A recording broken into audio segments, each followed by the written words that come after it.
శారీరక వైఫల్యం ఒక మనిషికి శాపంగా మారకూడదు.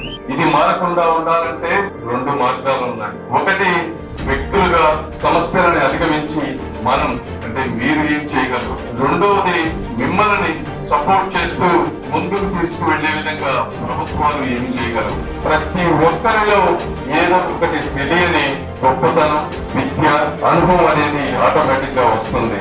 అది చేస్తూ ఉంటే ఇంకా పెరుగుతూ ఉంటుంది. కాబట్టి ఆ విధంగా అందరూ ముందుకు వెళ్ళాలని కోరుకుంటున్నాను.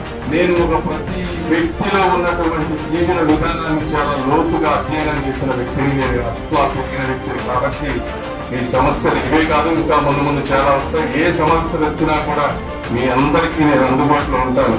ఇందాక కోటేశ్వరరావు గారు ఒక మాట చెప్తా, చైర్లు తీసుకొని వైసీపీ కొంతమంది ఓట్లు వేశారని.